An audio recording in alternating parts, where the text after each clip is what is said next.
Assalamualaikum warahmatullahi wabarakatuh. Nama saya Ahmad Faridayat dari kelas AVL 1, kelas 10 AVL 1. Di sini saya ingin menceritakan biografi tentang Cokro Raden Haji Umar Said Cokro Aminoto atau alias HOS Cokro Aminoto. Agama Cokro Aminoto Islam, tempat lahirnya di Ponorogo. Tanggal lahir Rabu 16 Agustus 1882. Warga Indonesia. Ia adalah salah satu pahlawan pergerakan nasional dikenal dengan nama Raden Haji Umar Said Cokro Aminoto. Dilahirkan 16 Agustus, Desa Bukur, Madiun, Jawa Timur, Indonesia. Haji Cokro Aminoto masuk Pangreh Praja setelah dia menamatkan studi di Ospia, Magelang pada tahun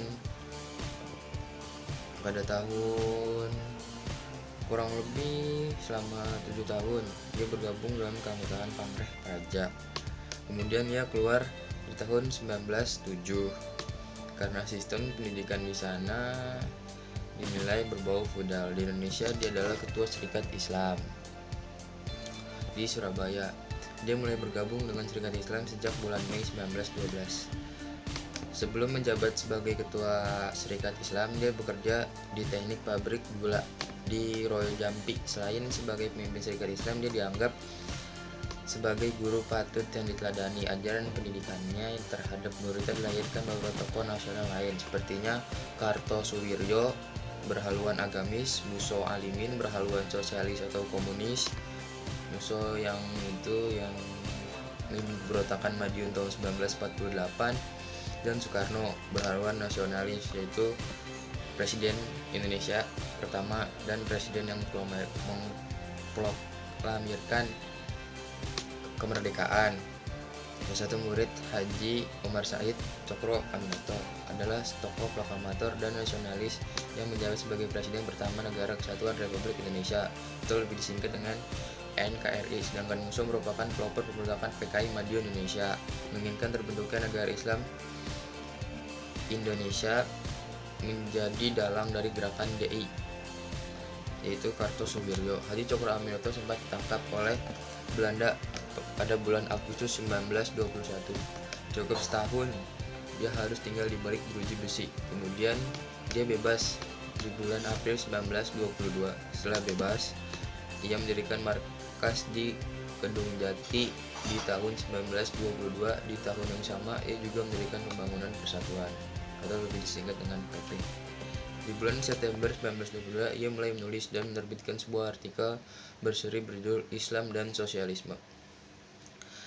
Di samping situ, Cokro Aminoto samping menulis Islam dan Sosialisme, itu adalah maksudnya dia ingin menggabungkan ideologi sosialis dengan Islam, yang dimana ideologi sosialis itu lebih menjelaskan tentang sepemerataan ekonomi dari atas sampai bawah. Birokrasinya jadi itu rata, tidak dengan ideologi-ideologi lain yang kalau kaya selama-lamanya menjadi kaya, yang kalau miskin terus-terusan jadi miskin. Jadi tujuannya Cokro Aminoto menggabungkan Islam dengan sosialis adalah ingin menyamaratakan semua golongan. Kalau di dalam Islam semua orang sama dan dibedakan, yaitu kecuali amal dan ibadahnya di mata Tuhan Yang Maha Esa. Dan Haji Cokro Aminoto mengembuskan nafas terakhirnya pada tanggal 17 Desember 1934 di Yogyakarta, Indonesia, karena penyakit yang dideritanya. Jenazahnya dimakamkan di Taman Makam Pahlawan TMP Pekuncen, Yogyakarta, Indonesia. Demikian cerita biografi tentang Cokro Aminoto dari saya. Wassalamualaikum warahmatullahi wabarakatuh.